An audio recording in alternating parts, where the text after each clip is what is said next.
आज हम बनाएंगे एग्स टम्बलर, जो कि एक फ्यूजन रेसिपी है। सबसे पहले एक बाउल में बारीक कटे हुए प्याज हम लेंगे और बारीक कटे हुए धनिया। अब बारीक कटा हुआ टमाटर डालें और ग्रीन चिली डालें।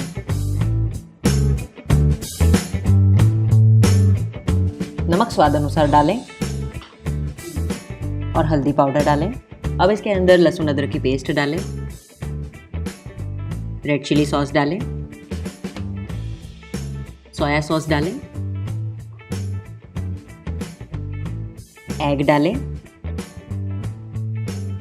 और अब इन सबको अच्छे से मिला लें।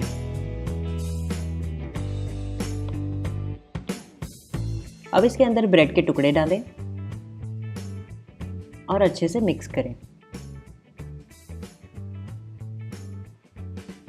अब एक पैन में थोड़ा सा बटर लें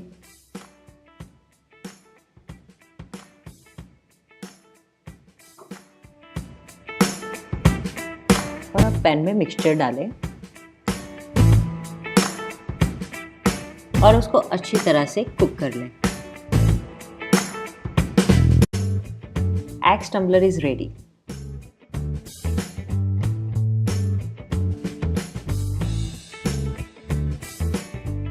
ये सुनने में काफ़ी आपको बोरिंग लगेगा, बट फिर भी हमारे चैनल सब्सक्राइब करना ना भूलें और अपने दोस्तों के साथ ये वीडियो ज़रूर शेयर करें।